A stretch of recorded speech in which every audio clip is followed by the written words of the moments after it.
আমি সৌরভ সরকার,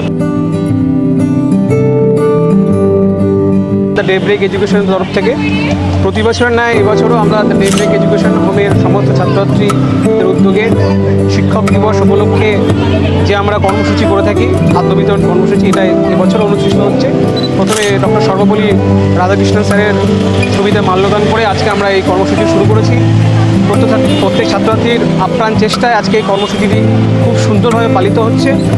আজকে আমরা একবেলা পথ চলতি মানুষের জন্য অন্নদানের বা একবেলা খাবারের ব্যবস্থা করেছি। আজকে আমরা চিপস, ভাত, ডাল, তরকারি, ডিম, চাটনি ইত্যাদি খাবারের আয়োজন করেছি। আমরা বিশ্বাস করি যে ছাত্র সমাজ হচ্ছে দেশের ভবিষ্যৎ, তাই আমরা সবসময় শিক্ষাদানের পাশাপাশি সামাজিকতাতে বিশ্বাস করি। তাই আমরা চেষ্টা করি যে সবসময় শিক্ষাদানের পাশাপাশি যাতে প্রত্যেকটা ছাত্রছাত্রী সামাজিক কর্মসূচিতে অংশগ্রহণ করে, তাহলে তাদের মানসিক বিকাশ ঘটে, যেটা আমাদের দেশের তথা সমাজের পক্ষে খুব মঙ্গলময়। তাই এইভাবেই আমরা সর্বদা চেষ্টা করব শিক্ষাদানের পাশাপাশি মানুষের পাশে থাকার, সামাজিক কর্মসূচি করার। সর্বদা সবসময় ভালো থাকবেন, সুস্থ থাকবেন। আমাদের একটাই মূল মন্ত্র, ভালোবাসি আমরা, ভালো থাকুক সবাই। ধন্যবাদ।